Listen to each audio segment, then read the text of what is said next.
Brew some coffee, pull up a chair, and open your mind.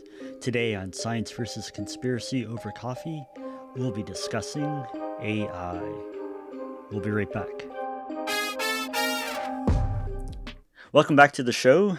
I am your host, Conspiracy, and we have a special guest again this week, Michael Clogs. He is the owner of Depictions Media. It's a multimedia podcasting video company in Vancouver, and he's on the show today to talk about AI. So, welcome.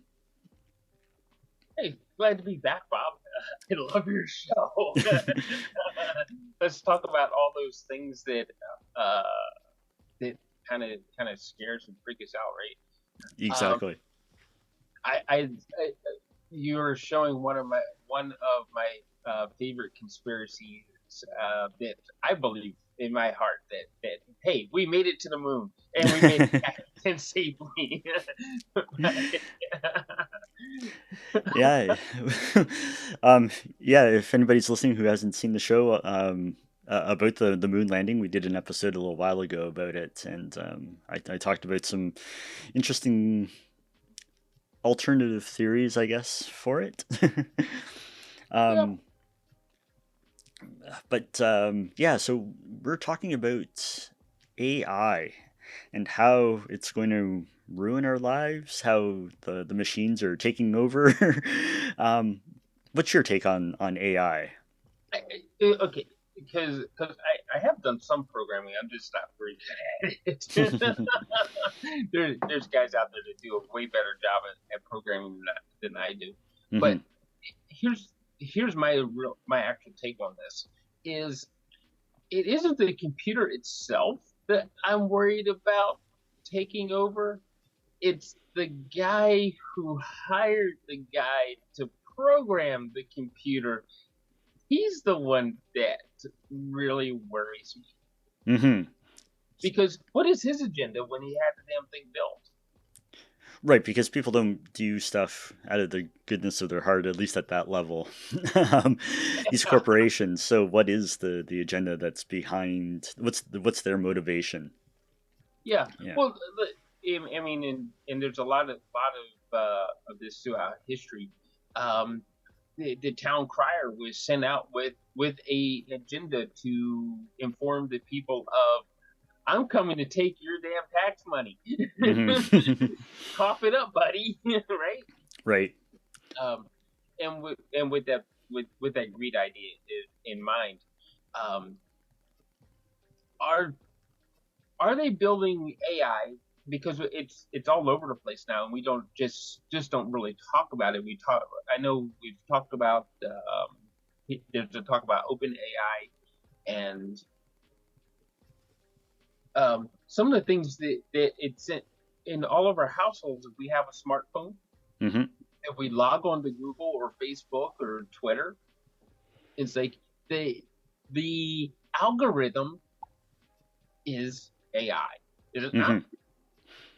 Exactly. Yeah, it's nothing new. We're hearing a lot more about it because this Chat GPT and OpenAI is kind of making these leaps and bounds in artificial intelligence. But we've had these um, algorithms and computer programs for years now. They're just getting like more sophisticated, I guess. But like you said, like Google, doing a Google search is a sense AI. Um, Even like from the initial days by typing in a Google search back in the late 90s, and showing results based on what you're searching for. That Yeah. was kind of like the start of being able to program in and learn what people are searching for to give you the best results. So, Yeah. yeah. So the other things that is like with Google Ads, right? Um, how many of your listeners that are business owners are going to remember remarketing? Hmm. How how do you think it was remembered that oh, Bob Homer, you looked at that Tascam podcast editor Hmm. and It followed you along. Everything you did, every screen that you opened up, because most of us now use some version or another of Google Chrome Hmm. as our main browser. Right. Yeah, because even Microsoft, their new Edge browser is based off of the Google Chrome platform.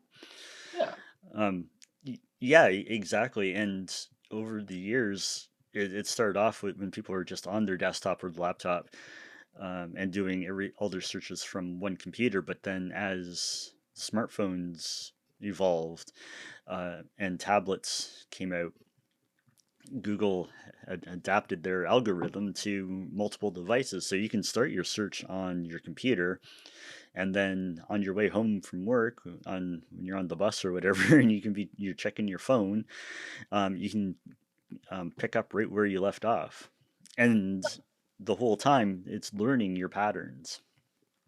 yeah. I mean, one of the conspiracy I've heard that is that Google knew that a 16-year-old girl had been sexually active when she was pregnant before she knew that she knew, obviously she knew that she was sexually active, Hmm. but but before she knew she was pregnant and before she had a chance to tell her parents that she was sexually active and could possibly be pregnant. Well, in that, and that's the thing about AI.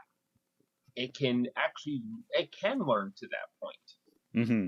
depending on what the agenda of the person programming it is, or the agenda of the person who hired the programmer.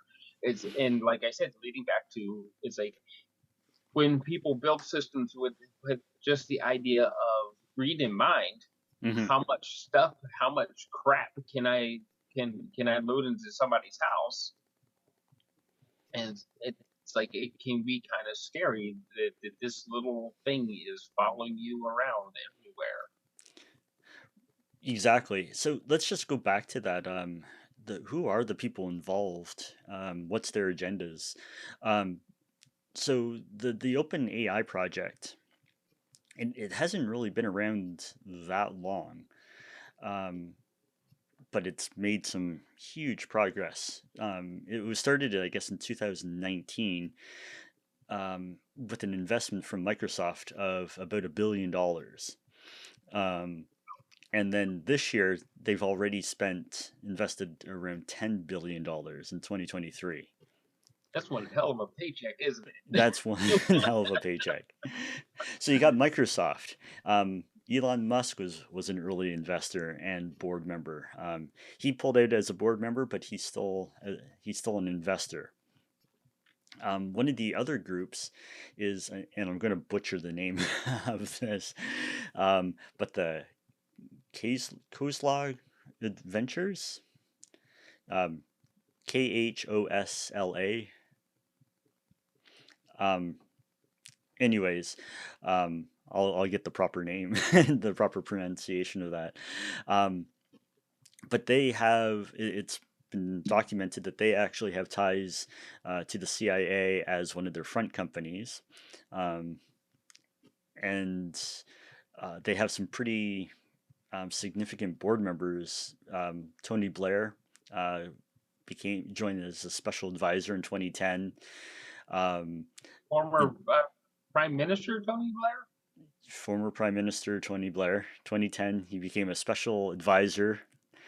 Oh, In 2012, the Rice Hadley Gates group um, joined joined a partnership with them, and that's headed by former Secretary of State Condoleezza Rice, former Defense, yeah, sorry, former Defense Secretary Robert Gates, and a State Department official, Anya Manuel.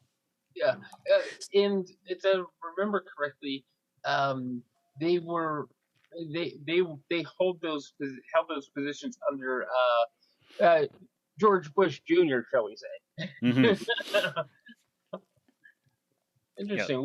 In which case, Tony Blair was also prime minister during that same time, wasn't Hmm. he? We're painting a very interesting picture here. Yeah.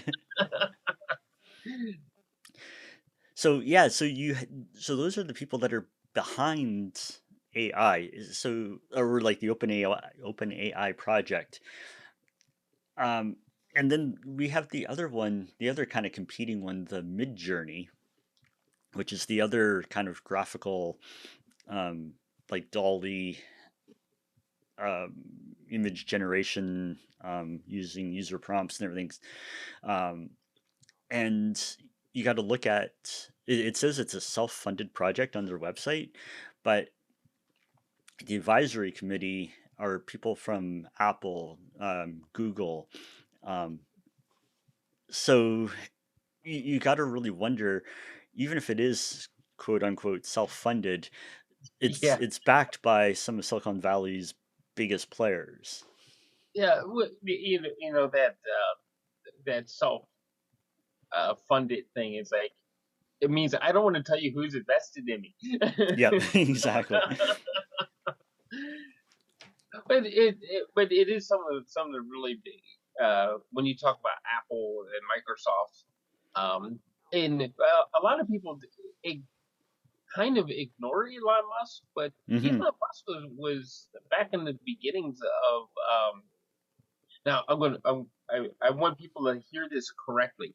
Okay, back in the beginnings of the World Wide Web, because the internet itself is older than we are. Hmm. More Yeah, the than ARPANET. it's almost 60 years old. The actual web itself, and it was created by and see when we look at that, we have to understand that that the internet itself was created by a bunch of scientists working for governments on military projects. Hmm. Yeah, So the whole if you yeah. ever thought that the National Security Agency was actually looking over your shoulder, No. hmm, maybe I don't know. Yeah, the ARPANET was or the internet. Then the four the ARPANET was created to for nuclear fallout during a war, so that the computers and government or the military bases would still be able to function if some were taken out. So exactly, everything it has its roots in military and secrecy. Yeah. Now, granted, in comparison to the speed, the transfer speeds and all that kind of stuff are nothing. We're nothing then in comparison to what we have now. Hmm. But I remember as a kid, helping my father clean this office building that was owned by a company called Scott Paper. Okay. Now, for those of you who don't know what Scott Paper is, go look at your toilet roll. They probably created it, and they had these server farms in the building that he cleaned. Hmm. Now, and it's like, and it was reel to reel tapes and all that kind of stuff, and um, but it was there to transfer information around to all their plants that they had all over North America between the U.S. and Canada of transfer data because Hmm. these things were constantly moving and they were transferring data about how to make better toilet paper, Right. or was it just toilet Or was paper? it just toilet paper? Because when you consider that the city that this farm was in Hmm. was in Philadelphia, that is like, yes, Philadelphia is a major player in transferring information because hey, that's where the U.S. federal government found this birthing place. Hmm. It's just that Interesting. nobody really wants to talk about it. They talk about Washington all the time, but nobody really talks about what really happens in the original birthplace of their Mm. government. That's really So interesting. I didn't know that story. yeah, there's a lot Hmm. of stuff back and forth about just simple transfer of information, Hmm. and we wanted to do it better and better, right? Right. thus leading to artificial intelligence where it can store and intuitively, the idea is that it could Hmm. transfer information intuitively from person to person, thus creating the creation of Google.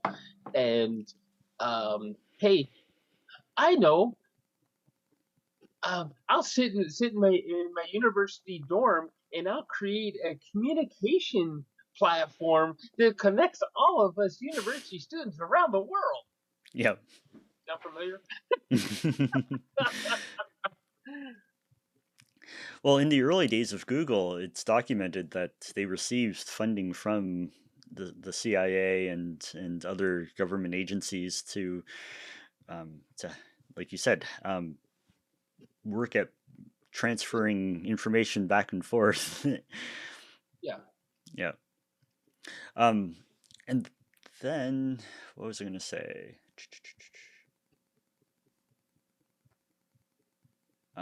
Sorry. I had something else here. Um,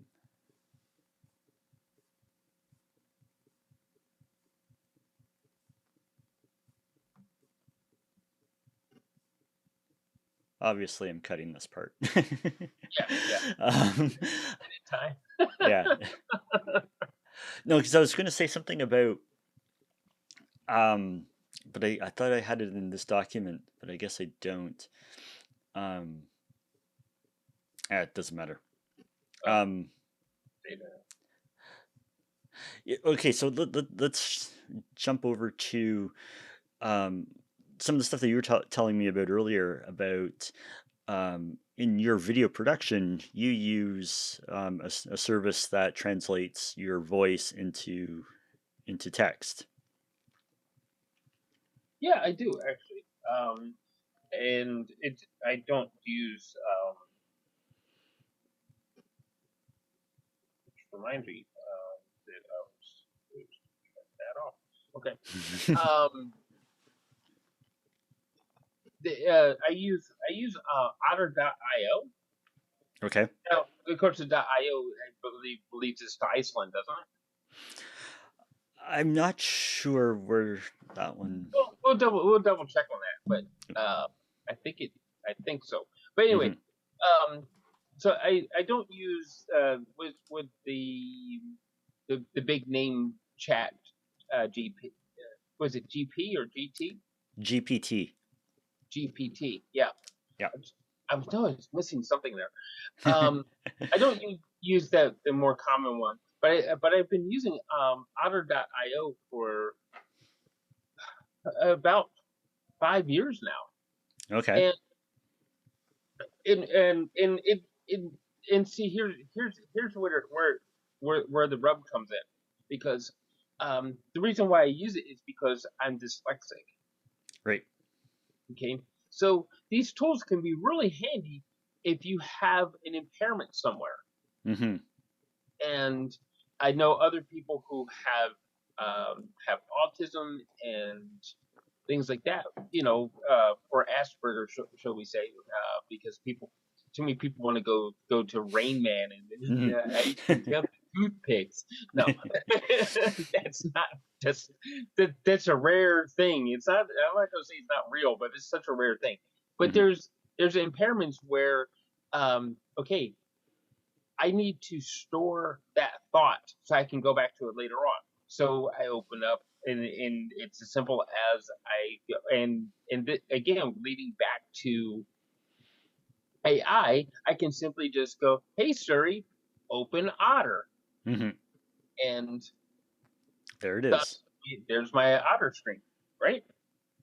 So um, and it becomes a really handy tool for me to write lots of articles, Hmm. or store thoughts for future articles, restore thoughts for me to appear on on your podcast here, Bob. It's like, and it also helps us do a lot of things. I know a lot of people that use programs like that to do these things, and I guess that's how GPT came Hmm. about. Is they decided to expand on what was a simple transcription program And in order for that transcription program to work, it has to use some sort of intelligence. Hmm. You know? And it also lands in our editing programs also, where I can play one version of a video where the camera guy forgot to move away from traffic in order to shoot the footage, and then miracle of miracles, Hmm. if I'm using final the latest greatest version of a Final Cut, which that one I do actually update all the time. It takes the car noise away because I told the computer to focus on any sound that falls within the human voice parameters. Hmm. And bam, car falls to the background, voice comes up front, and audiences are happy because they get to hear what we're saying, Right.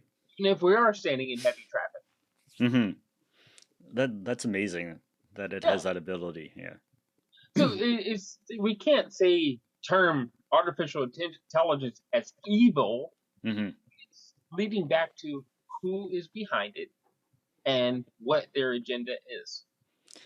You know? Exactly. Like, and this is kind of a good segue into this next thing, um, with the science part of it and helping people with disabilities, because I just read this article from this team of researchers in Japan, and I'll put a link in the show notes about it. Um, that they're actually using AI and fMRI scanners to look at the brain, and while they're while they're in the scanner in the machine, they're showing them different images, and through AI they're able to recreate those images that the person has was looking at with really good accuracy. Like they showed what the original image was, and then what the what the AI drew of based on all the scans, and they're pretty close. Yeah, They're not exact, and um, it's early days. This is just something that's brand new. yeah, So there's going to be some. It's not going to be perfect yet, but the point is that um, on the surface, that's really cool for people who and they're trying to build it as people with disabilities that can't communicate otherwise, that they'll be able to communicate using this a form of this technology down the road. And that's all great, but like you said, it always comes back to who's funding these programs, and what are they going to do with that information, and how can they manipulate us using that information down the road. yeah. Well, Mm. in another interview, and um, that I did just a couple of days ago, Mm-hmm. and I was talking to somebody. He's a fairly intelligent person. We were talking about dreams, Mm-hmm. and we got into the topic of some of our mentors. Some mentors you can actually meet and greet and shake hands with. Some mentors you hire to help you get through some things, and Mm-hmm. others are just people that characters that you've read about through time. Mm-hmm. And two of my mentors in that direction are uh, Niels Bohr and Albert Einstein. Right. So when we think about the beginning of quantum physics and particle physics and everything, right, is Mm-hmm. like the ultimate. People stop at nuclear physics, Mm-hmm. but the ultimate for them wasn't nuclear physics when um, I can't say it in German, but the translation is spooky action at a distance. Okay. It's information transfer from one point, Mm-hmm. say here on planet Earth, Mm-hmm. and let's go say 600 light years away to whatever the M class planet is with whatever the version of human, quote unquote, human life that exists there. Right. And lo and behold, that information can travel beyond the speed of light. That's crazy. That's and that is one of the ultimate things of quantum physics is how do we actually we can't control it now, Hmm. but how could we eventually control it? You know, Yeah, and that's one of the things that kind of bothers me a lot about some of the scientific community that says, "Oh, we'll never get there. Don't worry about it. It's just a theory. It's just all theoretical. It's just on paper. We'll never be able um, to do to travel those speeds or to transfer information or whatever the case may be. Given enough time and enough money and enough motivation, um, anything's possible." okay, so let's look at Star Trek Hmm. and let's their impulse drives traveled at the speed of light, which sorry guys, speed of light really isn't that fast. When you consider that at the speed of light it takes you when I mentioned 600 light years to get to the next M class planet. I'm going to again put that up in quotation Yeah. marks because there's people in NASA there that will say, "Sorry guys, I know I'm misquoting you," but that next M class planet is beyond the lifespan of a human being. Hmm. So how fast is it? It's just that we experience light. Um, like the sunlight is 8 minutes away. Right. Um, that's not right. I said that wrong. It's 8 seconds away. I think it's 8 seconds away, not 8 minutes. I Sorry. thought it was 8 minutes, It but but the point is, yeah, there's a distance. Yeah. you're starting to catch on to the point Yeah. when they were talking about the Mars rovers. The Mars rovers had to actually be programmed, leading back to AI again. They Hmm. had to be programmed to actually think for themselves because it was going to take approximately 20 minutes from my computer go look at the rock off to the left. Send.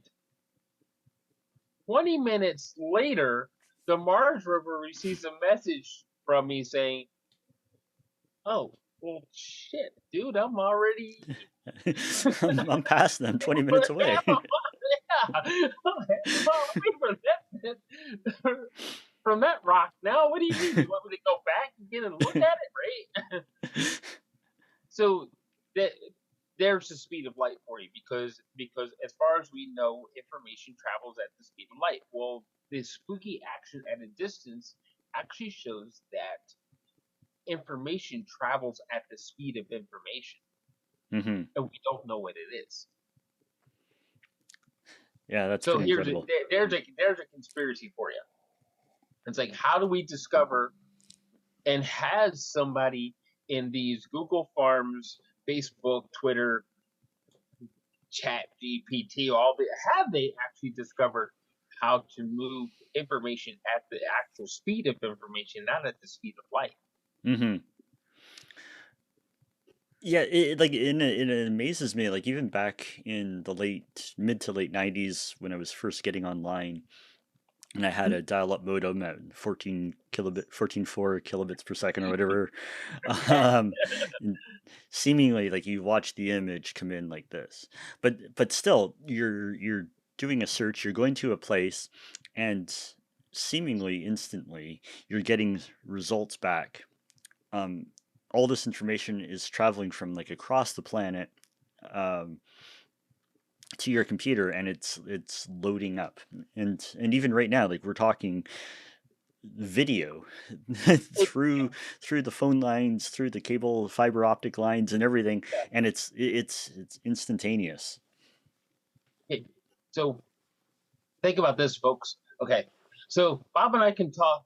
We what are we about? Maybe 20 miles away from each other. Yeah, roughly, I would say. See, and we're talking fairly seamlessly, and yet it's like Um, Houston, we have a problem here. Yeah, we see that pilot Major Tom down here in the Houston Control Center. Why is that delay? And that delay is because that signal is only traveling at the speed of light. It's like so we haven't figured, for the most part, we really seemingly haven't figured out how to move information past the speed of light. And that Hmm. is ultimate of quantum physics, is how do we do that? That was what they were really trying to work on, and to figure out that how do we control that spooky action at a distance, because it's spooky action at a distance because we don't know how to control it. The second we learn how to control it, it gets a real Hmm. name. Yeah, and with all this AI, um, aggregation of and analyzing of data, the amounts of data that they have access to and that they're processing, it's it's not improbable that they'll be able to figure this out pretty quickly. Because people are asking like crazy things with ChatGPT, and it's all being fed into the main system and learning. So It's unlike, being fed into a central system, isn't it? pardon? It's all being fed into a central system. It's not like it's just local to your computer. It's being fed into a central system that everybody globally is using. Yeah, that's my understanding. Yeah. Yeah, because it's not like in what 2016 here when Microsoft did that their AI experiment on Twitter, the Tay experiment, when they set this chatbot out on Twitter, and in less than a day it became racist and had to be shut down because people were on there teaching it how to how to be racist, how to be a bad person, how to um, just the complete opposite of what the intention was for it. Yeah. And so I think the powers that be have learned from that mistake, Yeah. and they've put some safeguards in place with Chat GPT, and just so you know, the Chat GPT is the GPT part is generative pre-trained transformer. That's what it stands for. Really? Yeah, No, I didn't know that. Now I feel more educated. I did have this glancing thought. Do you remember Watson? the supercomputer that played chess and went on Jeopardy. No, no, yeah, I guess so. Called Watson, but I wasn't thinking of that one. I was thinking about the IBM automated um, concierge, Oh. where Watson could be taught to do to in I think Hilton actually was working with IBM on this particular project, Hmm. and Watson would learn everything there was to know about the city that this hotel was in. So Right.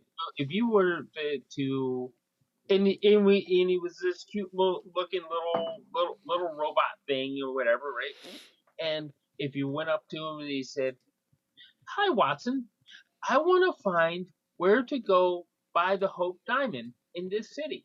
Hmm. I'm being ridiculous, of course, but Watson would come back to you. It's like, "Oh, well, if you go to Rich Street and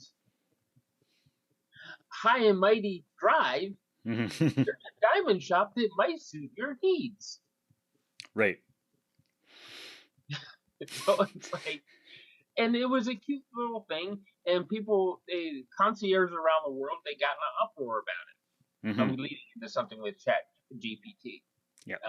because the uproar now with that is that even the copywriters here at Depictions Media, they're like, "Are you going to replace us with that?" And the answer is no. I wouldn't replace them with that. Hmm. You know, um, and that ChatGPT, is it ever going to get to that level of creativity? It's like it's the data problem, like Mm-hmm. data Star Trek Next Generation data, the Brent Spiner character. Right. Did Okay. he ever? Did he ever actually learn as an android? Did he actually ever learn what human humor was? Did he actually ever learn that? It's like, and that's the big question: Mm-hmm. can an artificial intelligence learn that level of humor, creativity? It's only as good as whatever the programmer was. Exactly. Yep. So Um, okay, so yeah, jumping back, yeah, like that singularity moment. They everybody talks about that moment when artificial intelligence becomes actual sentient, and but what I guess it goes back to like free will and the programming of these machines. How much are we actually teaching it? And how much can we teach it? Um, and this is becoming like a really hot topic on it. That, but we as human beings were flawed, right? Mhm, Like, okay, this whole thing started with a religious belief, right? That there is this ultimate creator, uh, perfect being out there, mhm, right? right. And we're a step down from that, but we're not perfect. We're less than perfect. Mhm, So everything that we create is going to be less than us, and everything that's created would be less that thing could create would be less than it would be another step lower than us, right? mhm, It's everything's going to be built with a flaw in it, but and that flaw, it sometimes is going to be just simple human nature. And again, going back to agendas, what if the person creating it just has this less than honorable, shall we say, or less than loving agenda? You know, mhm, you talked about this thing that they had to shut down because within a day it learned hatred. It's like, so the people it had to it and that's the key word. It learned hatred. It wasn't created with hatred in it. mhm. That was the thing, is was there a line of hatred from the programmer into somehow he put it in there, so it just expanded on it. And that's we build things with our own flaws in them. Mhm. Yeah, the information or the computer program is only as good or as bad as the ones programming it, and that's a good point. There was flaws obviously in the programming of that Microsoft's AI bot. Mm-hmm. Um, but now with like ChatGPT, everything's being filtered into it and it's learning and it's taking these checks and balances of what it's originally programmed for and what are um, people actually putting into the system and how is it actually learning and um, kind of what's the next step. Um, because right now the GPT is at version 4. Most of the software is still running on, I guess, version 3 to 3.5 or something. But what makes version 4 kind of the next leap, that it incorporates um, images and it's able to look at an image and um, understand what the image is and then recreate an image based off of kind of what it's been taught and what it knows about imagery. So that's kind of like the Yeah. where it's going. Because right now you're just typing in prompts into the system, but now you can feed it images and say, tell me about a Monet, and like it's not quite there yet, I don't think, um, but soon you're going to get those. It's going to tell you what it's I guess, feelings about art and culture and everything. Yeah, yeah, and uh, Britt Spiner's gonna love that one. but but on a more serious note, okay, you're a photographer the same as I am, right? Yep. Because I think the first time we ever actually met was in some sort of photography networking thing. Hmm. Um, and I think about some of the greatest photographs I've ever seen in my life, and one is the Afghan girl, Hmm. National Geographic. One actually landed on um, the Globe and Mail, and I don't know where the photographer was, what he used to actually get this image, but a firebomb hit a man's feet in Ukraine. Okay. Okay, and we're getting into maybe something a little too political, but we're gonna. I just want to focus on that image Hmm. because the photograph was snapped. You use Nikon or Canon? I use Nikon. You use Nikon. Okay, so um, Canon, the shutter and aperture speeds are slightly different. So you're going to capture the image slightly different because of that too. Okay, Hmm. so but you probably would have still captured the same image because you were pointed and just shooting multiple in whatever the automatic mode is. Like in Canon, it's 12 frames per second. I can capture things, right? Right. So he captured this person. They had thrown something, and what came back at them in return was a firebomb, and it hit their feet. It Wow. shattered right at their feet. So whatever was inside that firebomb, it splashed, it flamed up, and Hmm. he was and you could watch as the flame was midway his body as he's becoming a human torch. That's what made Wow. this photograph so.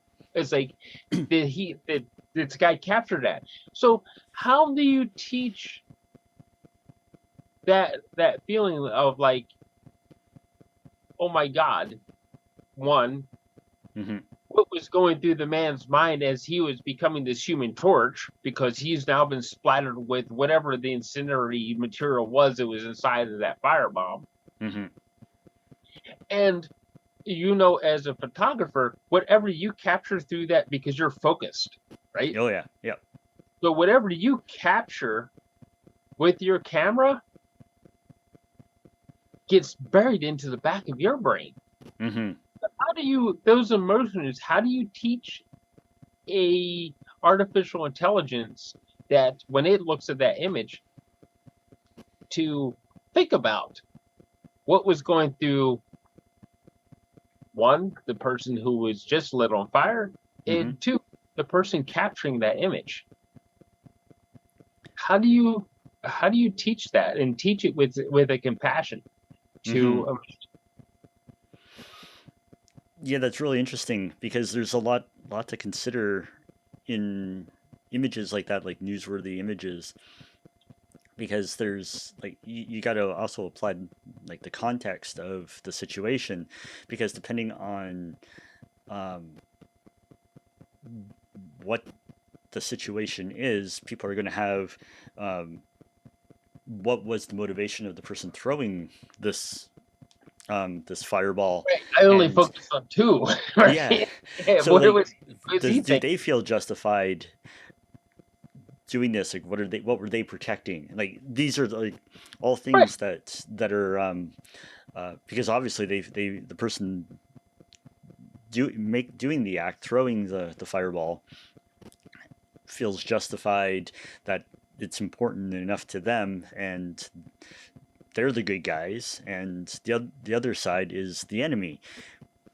And from the other perspective, it's reversed. And teaching a computer, how do you, yeah, do that, to be objective.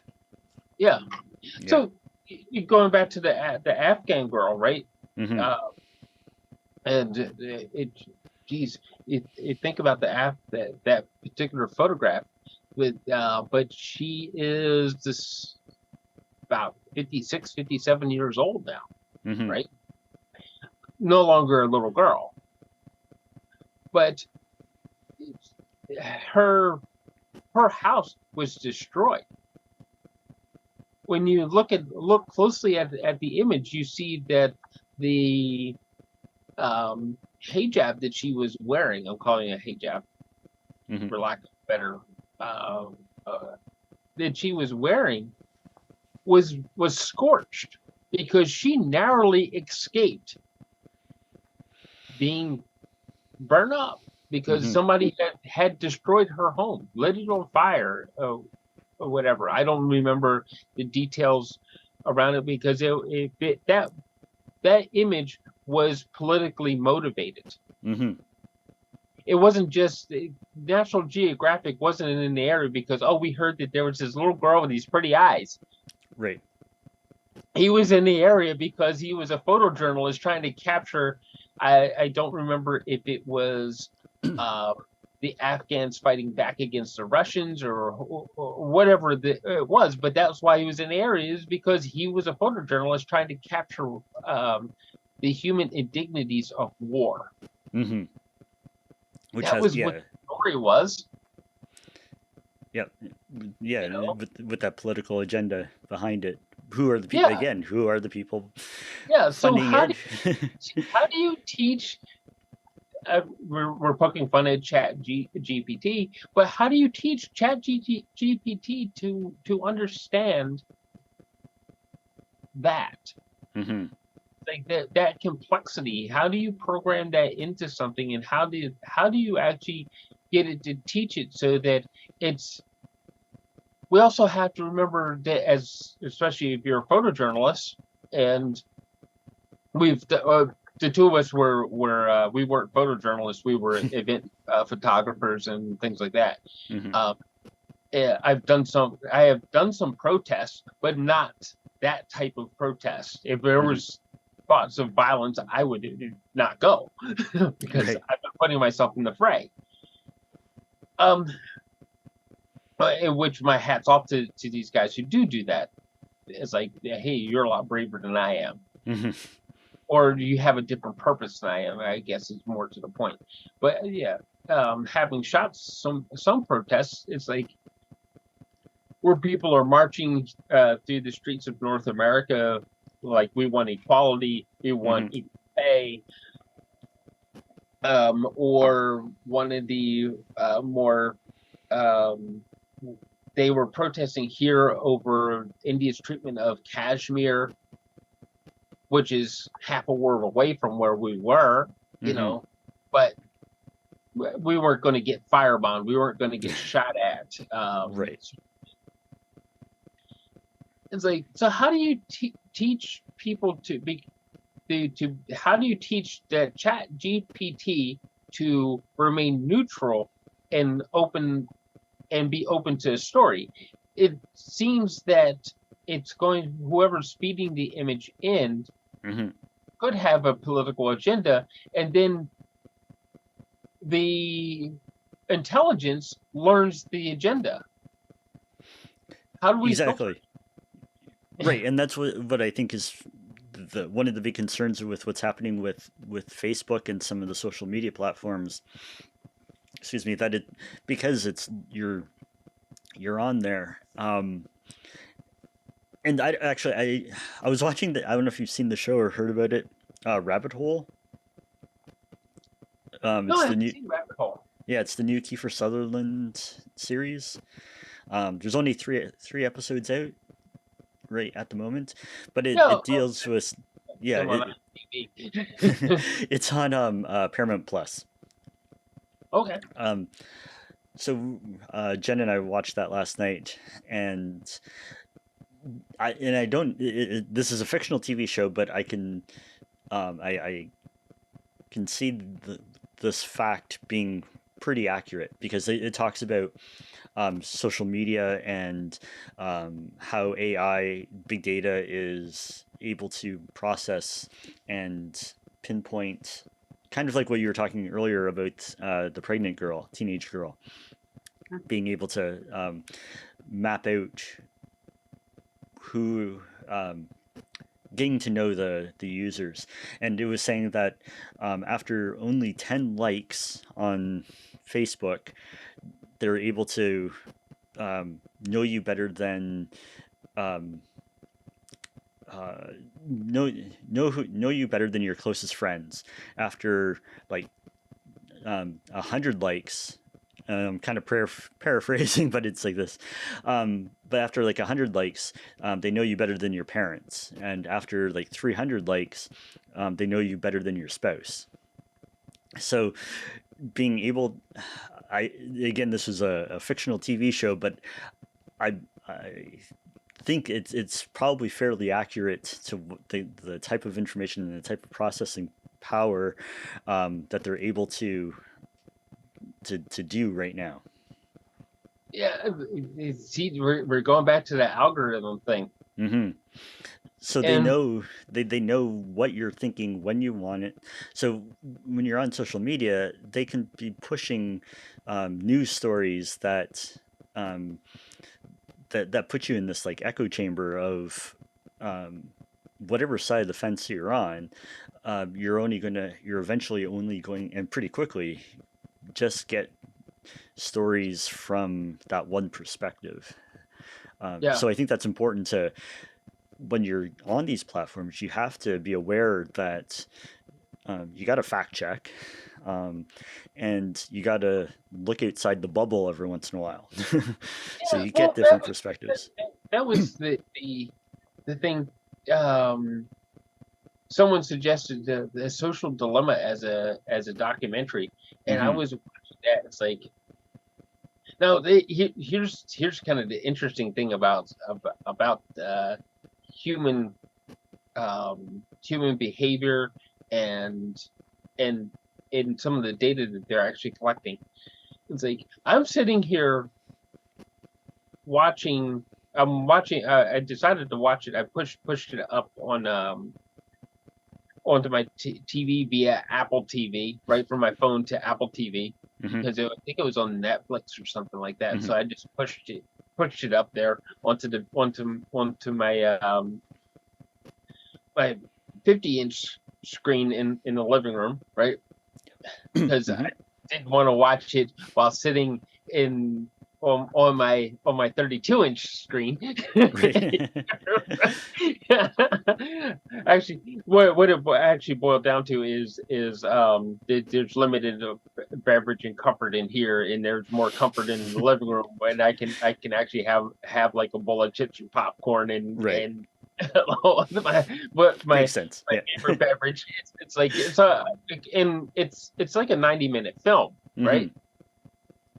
Um, that's a term that doesn't really hold valid anymore. Film. Film. Uh, Yeah. but they were talking about how they actually control by the number of clicks on Facebook or whatever. Hmm. They, I think they were more focused on Facebook than they were Twitter. They brought up other modes of social media, but Hmm. I think more focused on Facebook or Meta than anyone else. But how, after so many likes, that they actually now can control what you're going to buy, Yep. and the and at the towards the end of the whole documentary, because there was a dramatic line going through it. Also, they're talking to these people who help create Facebook, Twitter, Google, all that sort of stuff, the programmers and the people and the project leads and all that kind of stuff Hmm. is who they were interviewing. But there's this dramatic line. If you're not paying attention to the whole thing, you miss a dramatic line where they take this kid, this teenager, normal teenager, playing basketball, whatever, varsity team, whatever, right? Hmm. Stops. playing basketball, disconnects with his girlfriend, disconnects with the rest of his friends, becomes disconnected from his family, and he's focused only on whatever it was he was being fed through social media, and there was a political agenda to it. Hmm. That political agenda landed him in the middle of a protest that he didn't even understand, and his I think it was his mother trying to get him out of it, and they both get arrested for whatever vandalism or whatever the illegalities of that protest were. Hmm. But they were there because this agenda keeper had led them there. It's like, so how true is that? And when we go to fact check something, Hmm. how do we fact check it in a way that we disconnect from that line of information that these people who control the AI are Hmm. feeding us? Yeah, because on the different platforms, you're gonna have, well, within the platforms, there's um, subtopics and sub areas where they're feeding you different things depending on what you've clicked on.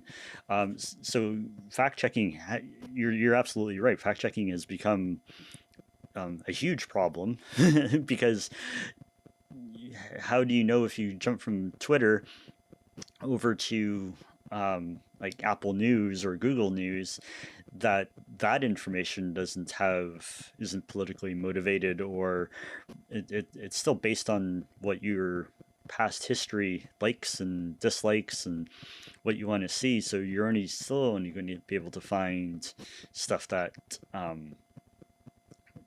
that that's in that echo chamber. And even with doing a Google search, we talked about this the other day, that you and I could be sitting at the same, right next to each other, and do a Google search for something, and we're going to get vastly different results solely based on our history of search Right, and because our our history. patterns and everything. Even though Yeah, we're searching for the exact same thing from 2 feet away, we're going to get different results, and it's unbelievable. there's some interesting things to that. Okay, um, a family member is coming to visit, right? Hmm. And she's an older person, and she Google searched a train ride from where she is to where we are, Hmm. and she was focused on price because limited budget, because on Canada pension and all that kind of stuff, right? Hmm. With that total focus of price, that she wound up buying, instead of it, because she wanted to scrub a a train trip Hmm. off of her bucket list, right? Okay. Okay, so long and short of it is so because she's focused on price and she wanted to get this without breaking the budget. She wanted to get this train ride in. She wound up, because she was totally focused on price, she wound up on a bus, not a train. Oh wow. She had no clue that she had clicked on something that took her away from the train website Hmm. and took her to the bus website. She bought the tickets, and we, being the third party search, and this is where I'm going with this. Hmm. We, being the third party search, fact checked her train ticket Right. and came up with the information of, it's not a train ticket. It's a bus. Wow. How are you coming? And that's what caused the trigger. So how do we do that? I mean, I'm using a stupid example, right? Hmm. Like, it's it. How do we do that for big things, big political agenda things, where, um, well, why should we be supporting Ukraine over Russia? Hmm. how do we double check what it is ha- happens in the Ukraine is that makes President Zelensky over the Russian Federation leader Vladimir Putin. He's the bad guy and Zelensky's the good guy. How do Hmm. we figure that out? It's Yeah, like if you go to Russia, it's flipped. yeah, it's like and it boils down to this conversation. It's Hmm. like, hey Bob, and this is exactly how we did the train ticket. There's a formula here. Is like, hey Bob, I found this about the about Zelensky. What do you think about that versus Putin? Hmm. Start talking about it, and then you go and look for something on your own because yours is going to be slightly different. And we start to compare notes back and forth again, and see the thing is what these powers to be, they created all these algorithms and stuff like that. That's what they don't want us to do. Hmm. They don't want us talking. They want us, should we say, surfing or however you want to put it. That's what they want us to do. They want us to communicate back through their their system, their AI system, so that how do I even know I'm talking to Bob Homer Hmm. at some point, and I'm not talking to a artificially created version of Bob Homer. Yeah, exactly. And there's Microsoft's also working on um, there are things called Val-E, and it's a natural language speech synthesizer that you just need 3 seconds of someone's voice, and it's able to replicate it. So that goes back to how do you know that we're actually talking to who we're talking to, um, and visually too, because with deep fakes and the AI that behind that, um, it it's going to get very tricky if we don't do something um, in the near future about how we're using this information, and we have to give some sort of pushback, I think, to these companies that are just using our information as the commodity, and Mm-hmm. you talk about political agendas. They're going to be able, well, they already can make you be someplace that you're not, and just even just by cutting video in a specific way. But now they're going to be able to put you in the middle of something that is potentially has making you look bad. Yeah, to discredit you, what have you, or censor you. Hmm. Yeah. And we could get into like China with with some of their what is their system called? The The, China social media system. They hmm. have checks and balances that they use to that they can literally virtually imprison somebody Yeah. because you said something they didn't like. So now they start closing you off and making sure that your image can't be found or is seen in compromising places to Hmm. discredit you. It's Yeah. like, It's scary. yeah, so it can be done, Hmm. but that's the whole point. It's not a matter of can we do it. It's a matter of should we do it. Hmm. Exactly. And that reminds me of actually an episode, and we'll kind of end it after this, maybe, because we're kind of running out of time. Um, Yeah. but it just reminded me of this episode of Star Trek Next Generation, is when Will Riker goes down to the planet to make first contact and observe the civilization, and they put on the makeup to look like they're part of the civilization, and they're studying them before they make contact. But a few of the head scientists found out about what the Enterprise, what the crew of the Enterprise was doing, and they put a stop to the first contact because they felt that their society wasn't ready to handle um, aliens and the Federation and everything that it had to offer. Um, so that kind of comes back to what you're saying. Should we? Yes, we can do it, but should we be doing it? And that kind of that's that whole thing, that whole premise of that episode. Um, Yeah. should we be doing it? Do we need to put on the brakes a little bit till we can figure out and understand what we're actually doing um, a Yeah. little bit better? It's not a matter if the conspiracy exists or not. Hmm. Um, we know the science is there. It's a matter of how far down should we put the brakes on before we continue down the rabbit hole. Hmm. And then there's no stopping it. Yeah. And that was the whole point of the social dilemma too. Is they're not anti technology or anti AI or anything like that. It's we need to understand what we're doing and what's the impact going to be on our society going forward. And until we do that, then we need to be cautious. Well, I thought the end of Social Dilemma was kind of interesting, and maybe some of the listeners out there will catch on to this one.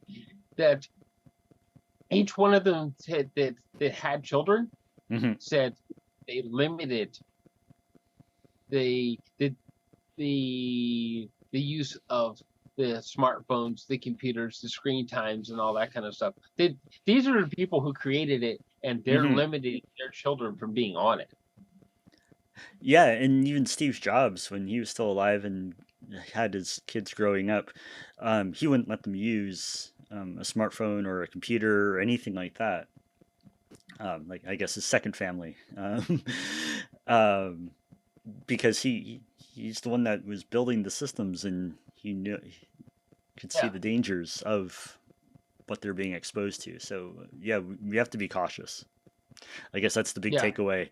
Understand what you're giving your information to, and be cautious of what you're actually giving the system. yeah. Uh, Maybe we should come back for a second or a third try at this because it's going to keep evolving, and Hmm. maybe uh, we can talk more about it to keep the conversation going. That Hmm. That'd we can be. get people to really start thinking about how they're actually what they're putting out there and how they're putting it out there. Hmm. Yeah, Yeah, because we need to. You need to be aware. People need to understand what they're giving their information to and what they're actually getting back from it because nothing's free. Um, we can use these social platforms for free, but there's a cost, hmm and we'd have to be yeah, prepared for that cost. yeah. Yeah. All right, well, let's leave it there for today. Well, thanks for joining. This has been a great conversation about AI and Chat GPT and the social dilemma and Yeah. all that stuff. So thanks for coming on, and we'll definitely have you back as for part two on this because, like you said, it's going to keep evolving. Yeah. All right. Thanks for All having right, me, Bob. yeah, thank you. All right. This episode of Science vs. Conspiracy Over Coffee was produced by Story Monkey Productions.